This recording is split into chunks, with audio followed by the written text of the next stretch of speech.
Good morning students. 11वीं वाले बच्चे, सिद्धि हिंदी विद्यालय के इस ऑनलाइन क्लासेस में आपका हार्दिक स्वागत है।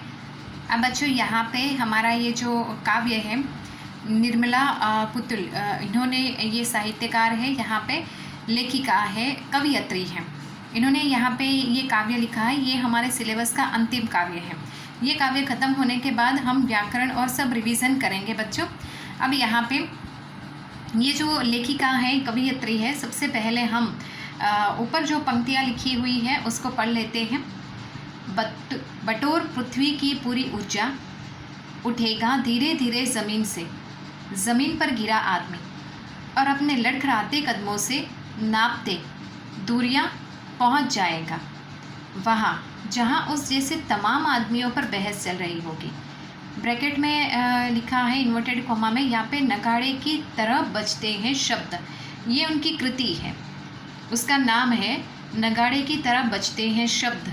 उसमें से ये पंक्तियाँ ली गई हैं बच्चों। इस पंक्ति के माध्यम से कवयित्री हमें कहना चाहती है कि संसार में ऐसे इंसान होते हैं, आदमियाँ होते हैं कि जो बहस करते रहते हैं, कोई ना कोई चर्चा विचारणा करते रहते हैं, छोटी छोटी बातों को राय का पहाड़ बना देते हैं। इस संसार में, इस पृथ्वी के ऊपर धीरे धीरे ज़मीन से बहुत सारे ऐसे अलग अलग प्रकार के व्यवहार के इंसान उठेंगे।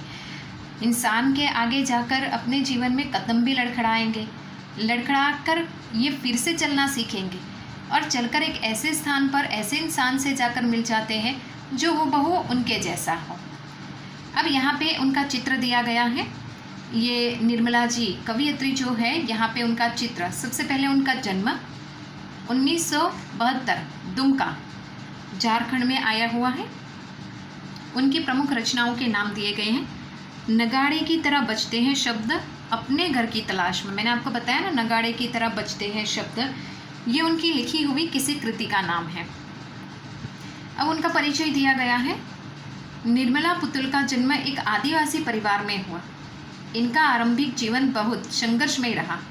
घर में शिक्षा का माहौल होने, पिता और, ब्रैकेट में लिखा है, पिता और चाचा शिक्षक थे, के बावजूद रोटी की समस्या से जूझने के कारण नियमित अध्ययन बाधित होता रहा। मतलब यहाँ पे बच्चों स्पष्ट बताया गया है कि ये निर्मला जी जो कवयित्री हैं, यहाँ पे वो एक निम्न यानी आदिवासी समाज में उनका जन्म हुआ, आदिवासी परिवार में उनका जन्म हुआ, और उनके प्रारंभिक जीवन है वो काफ़ी कष्टदायक था। उनके परिवार में उनके चाचा जी और पिताजी खुद शिक्षक थे, लेकिन फिर भी उनको अपने जीवन में आगे वो बढ़ते गए और उनके जीवन में रोटी मतलब खाने की समस्या रही, आर्थिक स्थिति थोड़ी बिगड़ी हुई रही। परिणाम स्वरूप उनको यहाँ पे परीक्षा शिक्षा प्राप्त करने में भी काफ़ी कठिनाई होने लगी। आगे परिचय प्राप्त करते हैं। नर्स बनने पर आर्थिक कष्टों से मुक्ति मिल जाएगी, यह विचार करके उन्होंने नर्सिंग में डिप्लोमा किया और काफ़ी समय बाद इग्नू से स्नातक की डिग्री प्राप्त की। संथाली समाज और उसके राग बोध से गहरा जुड़ाव पहले से ही था। नैसर्गिक की शिक्षा के समय बाहर की दुनिया से भी परिचय हुआ। दोनों समाजों की क्रिया प्रतिक्रिया से वह बोध विकसित हुआ, जिससे वह अपने परिवेश की वास्तविक स्थिति की समझ में सफल हो सकी। मतलब यहाँ पे बताया गया कि शिक्षा मिलने में काफ़ी परेशानी थी, इसके लिए उन्होंने सोचा कि क्यों ना मैं नर्स बन जाऊँ। तो नर्स बनने के लिए उन्होंने नर्सिंग स्टाफ में यहाँ पे डिप्लोमा किया। ये विभाग में डिप्लोमा करने के बाद उन्होंने इग्नू से, मतलब ये ओपन यूनिवर्सिटी है, वहाँ से उन्होंने स्नातक की डिग्री प्राप्त की। लेकिन संथाली समाज, ये जो यहाँ पे लेखिका है, कवयित्री है बच्चों, ये साहित्यकार जो है कवयित्री, ये कवयित्री संथाली समाज से है।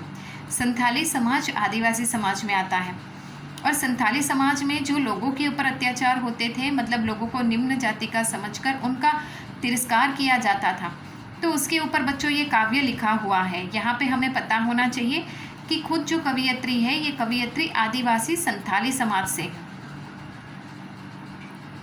उन्होंने आदिवासी समाज की विसंगतियों की तल्लीनता से उकेरा है। कड़ी मेहनत के बावजूद खराब दशा, कुरीति के कारण बिगड़ती पीढ़ी, थोड़े लाभ के लिए बड़े समझौते, पुरुष वर्चस्व, स्वार्थ के लिए पर्यावरण के हानि, क्षितिज समाज का दिक्कुओं और व्यवसायों के हाथों की कठपुतली बनना आदि ये स्थितियां हैं जो पुतुल की कविताओं में केंद्र में है। मतलब यहाँ पे बच्चों बताया है कि आदिवासी समाज में जो निम्न जाति के लोग हैं, ये निम्न जाति के लोगों का किस प्रकार से शोषण होता था, इन लोगों को कौन कौन सी यहाँ पे पीड़ाएं वेदनाएं झेलनी पड़ती थी। जो बड़े ऐसे लोग थे डिको यानी बड़े बड़े जो इंसान थे ऊंची जाति वाले व्यावसायिक जो लोग थे, इन लोगों के हाथों या आदिवासी समाज के लोगों का काफ़ी शोषण होता था। वे आदिवासी जीवन की कुछ अनछुए पहलुओं से कलात्मकता के साथ हमारा परिचय कराती हैं और संथाली समाज के सकारात्मक और नकारात्मक दोनों पहलुओं के बेबाकी के सामना रखती हैं। संथाली समाज में जहाँ एक और सादगी, भोलापन, प्रकृति के साथ जुड़ाव और कठोर परिश्रम करने की क्षमता जैसे सकारात्मक तत्व है, वही दूसरी ओर उसमें अशिक्षा, कुरीतियाँ और शराब की ओर बढ़ता झुकाव भी है। मतलब यहाँ मैंने पे लेखिका ने, कवयित्री ने बताया है कि उनका जो संथाली समाज है, संथाली समाज में दो पक्ष होते हैं, एक हकारात्मक जो पॉजिटिव थिंकिंग रखता है और एक नकारात्मक मतलब जो नेगेटिव थिंक रखता है। जो हकारात्मक है उसमें यहाँ पे क्या है कि उनकी जाति में लोग ज़्यादा मेहनत करते थे, कठोर परिश्रम करते थे, उनमें एक सादगी से जीने वाले लोग थे। ये संथाली आदिवासी समाज के, उनमें भोलापन देखने को मिलता है, प्रकृति, गांव में रहते हैं तो प्रकृति के साथ जुड़ाव देखने को मिलता है। और दूसरी ओर हमारे समाज में मतलब यहाँ पे कुरीतियाँ, मतलब यहाँ पे रीत रिवाज जो होते हैं वो काफ़ी चुस्त होते हैं, बंधे हुए रहते हैं। अशिक्षा मतलब शिक्षा लोगों को प्राप्त नहीं होती, और शराब, आदिवासी यहाँ पे जो होते हैं तो ये तीन चीज़ों में ये लोग ज़्यादा घिरे हुए होते हैं। अब बच्चों यहाँ पे काव्य का भावार्थ है, आओ मिलकर बचाए, ये हमारे काव्य का शीर्षक है। कविता में दोनों पक्षों का यथार्थ चित्रण हुआ है। बृहत्तर संदर्भ में यह कविता समाज में उन चीज़ों को बचाने की बात करती है जिनका होना स्वास्थ्य, सामाजिक, प्राकृतिक परिवेश के लिए ज़रूरी है। प्रकृति के विनाश और विस्थापन के कारण आज आदिवासी समाज संकट में है। जो कविता का मूल स्वर संथाली भाषा में हिंदी रूपांतरण अशोक सिंह ने किया है। मतलब सबसे पहले बच्चों मैं आपको बता दूं, आओ मिलकर बचाए ये काव्य संथाली भाषा मतलब आदिवासी जो लोगों की भाषा होती है, आदिवासी भाषा में लिखा हुआ काव्य है, जिसको यहाँ पे हिंदी में रूपांतरण करने वाले इंसान अशोक सिंह हैं।